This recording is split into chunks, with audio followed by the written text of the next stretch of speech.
एक बार उज्जैन नगर में एक साधु का परिवार रहा करता था। वे सदैव अपनी भक्ति में लीन रहते थे। साधु सब कुछ त्याग कर तप करने चला गया। फिर वह साधु वन में एक नदी के पास खड़े होकर तप करने लग गया। नदी के गहरे जल में उसका केवल चेहरा ही बाहर दिख रहा था, बाकी पूरा शरीर पानी में डूबा हुआ था। 10 महीने की कठोर तपस्या के बाद भगवान शिव उनसे प्रसन्न हुए और भगवान शिव ने आकर दर्शन दिए। वह साधु को वरदान मांगने को कहा। साधु बोला, भगवान, मैंने शास्त्रों में पढ़ा है, ये सारा संसार आपकी माया ने ही रचा है। ये संसार बहुत ही अद्भुत है।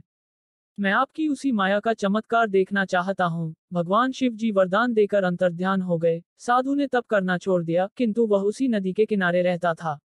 कंद मूल खाकर प्रभु के भजन गाता था। साधु इसी प्रतीक्षा में था कि कब हमें भगवान की माया के दर्शन होंगे। एक दिन साधु नदी में स्नान करने गया तो मंत्र पढ़कर जैसे ही पानी में डुबकी लगाने लगा, अचानक से साधु सभी मंत्रों को भूल गया। साधु को लगा जैसे वे पानी में नहीं है, कहीं और ही है। फिर साधु को लगा जैसे वे सब कुछ भूलते ही जा रहा है। फिर अचानक उस साधु ने भूत मंडल नामक गांव में जन्म लिया। उनका नाम रखा गया महेंद्र। महेंद्र बहुत सुंदर और बलवान था। युवा होने पर वह शिकार खेलने में बहुत होशियार हो गया। फिर उसका विवाह एक सुंदर कन्या से हुआ। उसकी 2 पुत्री भी हुई। एक समय की बात है जब उस गांव में महामारी फैल गई। वह महामारी भी ऐसी कि पूरा का पूरा गांव ही उजड़ गया। महेंद्र की पत्नी और दोनों पुत्री भी महामारी में चल बसी। वह बड़ा दुखी हुआ। परिवार के शोक में उसने गांव छोड़ दिया। भटकता हुआ महेंद्र यमन देश की राजधानी सानापुरी में पहुंच गया। उन दिनों वहां पर कोई राजा नहीं था। उस देश का राजा युद्ध में मारा गया था। उस देश में राजा चुनने का भी वहां अनोखा तरीका था। एक सिखाए हुए हाथी पर सोने की अंबारी रखकर हाथी को छोड़ दिया जाता था।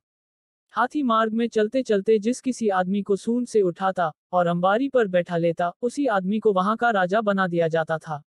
सानापुरी में घूमता हुआ महेंद्र एक बाजार में पहुंच गया। उसी समय वह हाथी भी सामने से आ रहा था। महेंद्र को देख हाथी उसके पास आकर रुक गया। फिर महेंद्र को सूंड से उठाकर अपनी सोने की अंबारी पर बैठा लिया। नए राजा को पाकर दरबारी जय जयकार करने लग गए। मंगलगीत गाए जाने लगे, ढोल नगाड़े के बाजे बजने लगे। महेंद्र ने अपना असली नाम छिपा, अपना नाम अजय बता दिया। शुभ मुहूर्त में महेंद्र का राजतिलक किया गया। वह राजमहल में आनंद से रहने लगा। एक दिन अजय अपने राजमहल की अटारी पर खड़ा था। उसने उत्सुकता से राजा को देखा तो उसे पहचान गया। वहीं से चिल्लाकर कहा, अरे महेंद्र, तुम यहाँ आकर राजा बन बैठे, चलो बहुत अच्छा हुआ।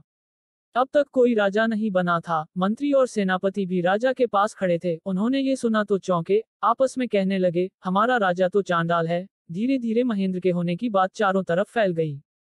मंत्री और दरबारी राजा से दूर भागने लगे। कुछ दिन तक तो राजा अकेला रहा। फिर सोचने लगा, जब मुझे कोई नहीं चाहता तो यहाँ पर रहना व्यर्थ है। ऐसा सोचकर वह राजपाट त्याग कर चला गया। उसके चलते चलते दिन छिप गया। अंधेरी रात के कारण कुछ भी दिखाई नहीं पड़ रहा था। वह नदी के तट पर पहुंच गया। नदी के पास अंधेरा होने के कारण दिखी नहीं। महेंद्र आगे बढ़ा तो छपाक से नदी के जल में जा पड़ा। महेंद्र ने अपने आप को बचाने के लिए हाथ पैर मारे ही थे कि नदी के पानी में बेसुध पड़े साधु को होश आ गया। अभी उस साधु ने घड़ी भर में जो लीला देखी और भोगी थी, उसे याद कर साधु को अति आश्चर्य हुआ।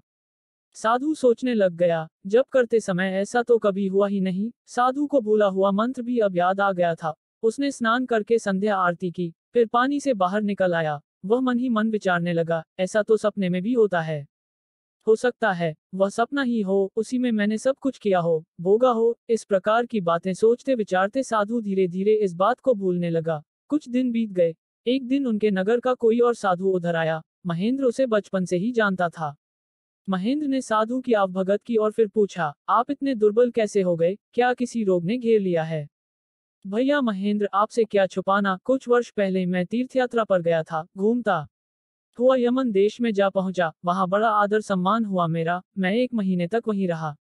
एक दिन मुझे पता चला कि उस देश का राजा एक ही है, और फिर एक दिन खबर सुनी कि वह नदी में डूबकर मर गया। मुझे बहुत ही दुख हुआ। हृदय को कुछ ऐसी ठेस लगी कि मैं बीमार हो गया और बीमारी में ही अपने घर वापस चला आया। इसी कारण मेरी यह बुरी हालत हो गई है, उस साधु ने बताया। ये बात सुनकर महेंद्र का सिर चकराने लगा। कुछ देर विश्राम करने के बाद साधु वहां से चला गया तो महेंद्र व्याकुल हो उठा। उसे फिर से भूली हुई बातें याद आने लगी। महेंद्र उसी समय भूत मंडल गांव को खोजने चल पड़ा। मार्ग नहीं जानते हुए भी किसी तरह पूछते हुए आखिर में भूत मंडल गांव में पहुंच गया। वह गांव उसे जाना पहचाना सा लगा।